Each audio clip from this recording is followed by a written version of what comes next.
નમસ્કાર દર્શક મિત્રો, જય શ્રી કૃષ્ણ. સ્વાગત છે ફરી એક વખત આપનું આપણી યુટ્યુબ ચેનલ પધારો સત્સંગમાં. આપ સૌનું સ્વાગત છે મિત્રો. આજના વિડીયોમાં આપણે વાત કરવાના છીએ ભાદરવા મહિનાની સુદ પક્ષની પરિવર્તિની એકાદશી વ્રત વિશે વાત કરવાના છીએ કે જેને વામન એકાદશી પણ કહેવાય છે તથા દાન એકાદશી પણ છે કે પછી જળ ઝૂલણી એકાદશી નામથી પણ ઓળખાય છે. આ વ્રતનો મહિમા, વ્રત વિધિ, વ્રત કરવાથી મળતું ફળ અને વ્રતની કથા સાંભળવાના છીએ. તો જે લોકો એકાદશી કરતા હોય, ન કરતા હોય, દરેક લોકોને આ વિડીયો મોકલજો કે જેથી કરીને તેઓને પણ આ એકાદશીનું મહત્ત્વ સમજે તથા કોમેન્ટ સેક્શનમાં એકાદશી નિમિત્તે જય શ્રી કૃષ્ણ લખજો. મિત્રો, હિન્દુ પંચાંગ કેલેન્ડરના અનુસાર ભાદરવા મહિનાની શુક્લ પક્ષની 11 પદમાં એકાદશી પછી પરિવર્તિની એકાદશીના નામથી ઓળખાય છે. કહેવાય છે કે પરિવર્તિની એકાદશીનું વ્રત કરવાથી જે વ્યક્તિ વાજપેયી યજ્ઞ સમાન ફળની પ્રાપ્તિ થાય છે.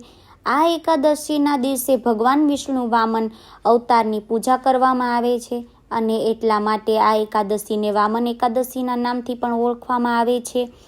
તથા એકાદશીના બીજા દિવસે વામન જયંતિ ઉજવવામાં આવે છે કે જે દિવસે ભગવાનને વામન અવતાર ધારણ કર્યો હતો. પુરાણો અનુસાર રાજા બલિએ પોતાની શક્તિથી 3 લોકો ઉપર પોતાનો અધિકાર જમાવી લીધો હતો અને એકવાર ભગવાન વિષ્ણુએ રાજા બલિની પરીક્ષા કરી. રાજા બલિએ કોઈ પણ બ્રાહ્મણને ક્યારેય પણ નિરાશ કર્યો ન હતો. એટલે વામન અવતારમાં ભગવાન વિષ્ણુએ રાજા બલિ પાસે 3 પગ જમીન આપવા માટેનું વચન માંગી લીધું. ભગવાન વિષ્ણુએ 2 પગલામાં સમસ્ત લોકો માપી લીધું. જ્યારે ત્રીજા પગલા માંડે તે પહેલાં કંઈ બચ્યું નહીં. માટે જ્યારે રાજા બલિએ પોતાનું વચન પૂરું કરવા માટે પોતાનું મસ્તક વામન ભગવાન નીચે રાખી દીધું હતું અને રાજા બલિ પાતાળમાં લોકમાં સમાવા લાગ્યા અને ત્યારે રાજા બલિએ ભગવાન વિષ્ણુને પણ પોતાની સાથે રહેવા માટે આગ્રહ કર્યો. ભગવાન વિષ્ણુ પાતાળ લોકમાં રાજા બલિના દ્વારપાળ તરીકે રહ્યા હતા. સનાતન ધર્મમાં આ એકાદશીને ખૂબ જ ખાસ માનવામાં આવી છે. ધાર્મિક શાસ્ત્ર અનુસાર કે જે વ્યક્તિ આ દિવસે વ્રત કરે છે તેની કુંડળીમાં રહેલ દરેક ગ્રહની શુભ સ્થિતિ બને. આ ઉપરાંત ચંદ્રમાઓ પણ મજબૂત સ્થિતિમાં આવે છે. જે લોકો આજના દિવસે વિધિ વિધાન પૂર્વક ભગવાનનું પૂજન કરે છે તેને તમામ પાપોમાંથી મુક્તિ મળે છે તથા આ વ્રત કરનારને મૃત્યુ બાદ મોક્ષની પ્રાપ્તિ થઈ જાય છે. એટલે કે ભગવાનનું ધામ તેની આત્માને મળી જાય છે. આ એકાદશીના દિવસે સવારે સૂર્યોદય સમયે ઉઠીને સ્નાન કર્યા બાદ સૂર્યનારાયણને અર્ઘ આપીને ભગવાન વિષ્ણુના વામન અવતારનું ધ્યાન ધરવામાં આવે છે તથા વામન અવતારનો ફોટો મૂકી મૂર્તિ ન હોય તો લક્ષ્મીનારાયણનું પણ પૂજન કરી શકાય છે કે પછી આપણા ઘરમાં જો લાલાની સેવા હોય તો તેનું પણ પૂજન કરી શકાય છે. જો મૂર્તિ હોય તો પંચામૃતથી સ્નાન કરાવવાનું. ત્યારબાદ ગંગાજળથી સ્નાન કરાવીને ભગવાનને કંકુનો ચાંદલો કરવાનું, ચોખા ચોટાડી દેવાના અને ત્યાર પછી ભગવાનને સુગંધિત દ્રવ્યોથી પૂજા કરવાની, ફૂલ ચડાવવાના, તુલસીપત્ર ચડાવવાનું, માખણ મિશ્રીનો ભોગ લગાવવાનો તથા અન્ય મીઠાઈ પણ ધરાવી શકાય છે.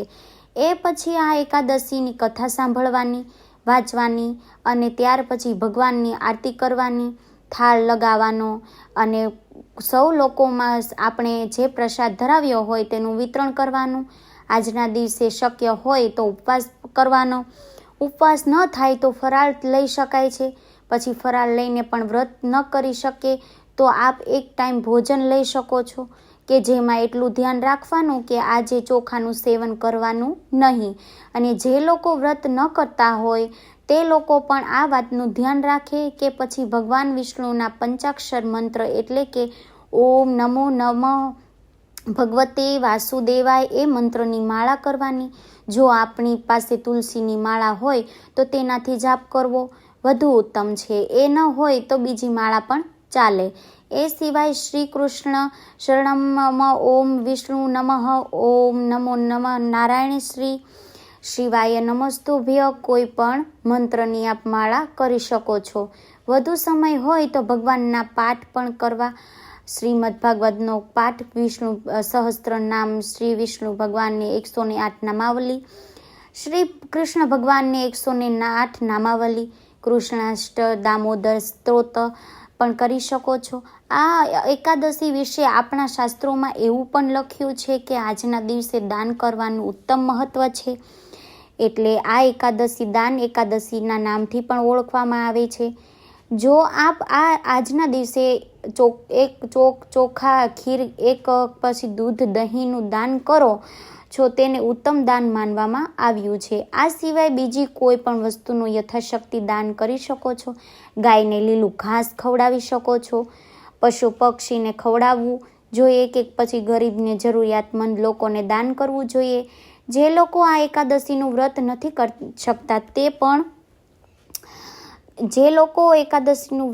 કરી શકતા તે લોકો આજના દિવસે માત્ર એકાદશીનું નિયમોનું પાલન કરવાનું, એકાદશીની કથા સાંભળવાની અને ભગવાનનું પણ પૂજન કરવાનું.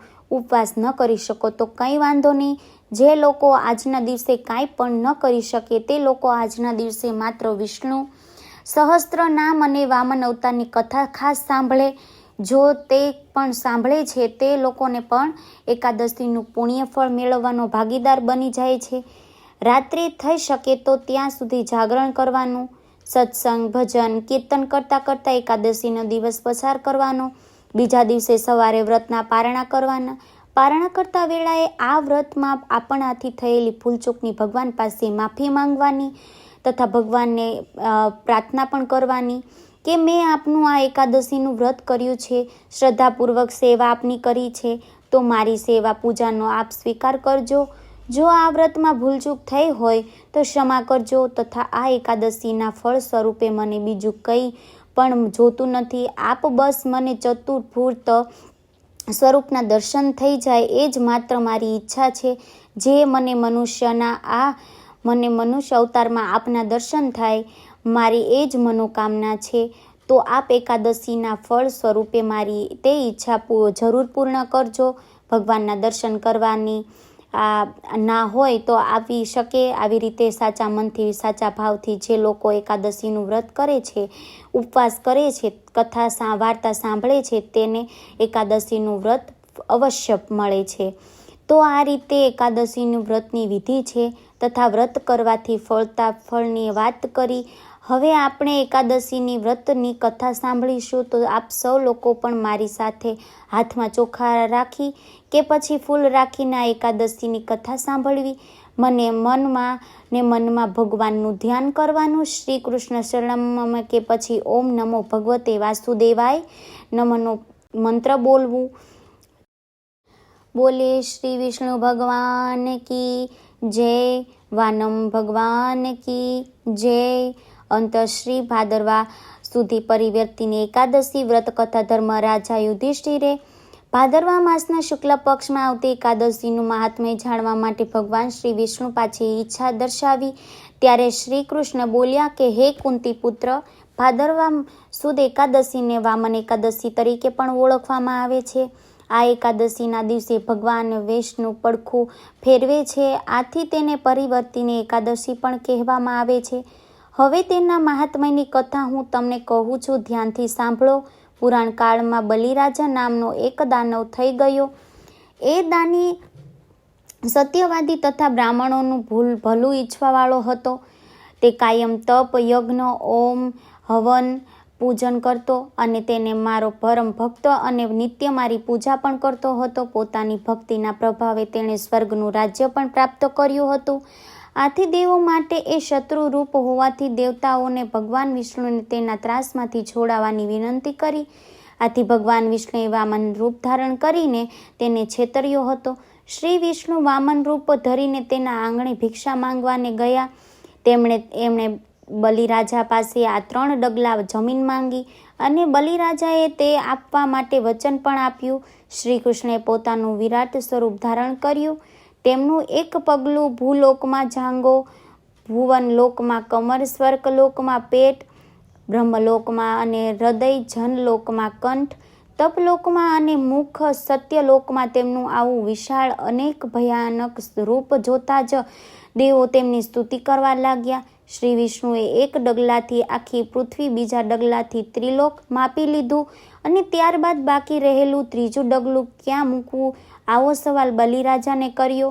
અને ત્યારે શ્રી હરિના પરમ ભક્ત બલિએ તેમાં પોતાનું મસ્તક શ્રી વિષ્ણુના ચરણમાં મૂકી દીધું અને કહ્યું કે હે જગતપતિ, હે કૃપાનિધિ, હે દીનદયાળ, આ ત્રીજું ડગલું મારા મસ્તક પર મૂકો. અને આથી બલિરાજા પાતાળ લોકમાં પહોંચી ગયો અને ત્યાં બલિરાજા શ્રી હરિના ચરણમાં આવ્યા. અને એ વખતે ભગવાન વિષ્ણુએ કહ્યું કે હે રાજન, તારી ભક્તિથી હું તારા પર પ્રસન્ન થયો છું, તારે જે જોઈએ તે માંગ.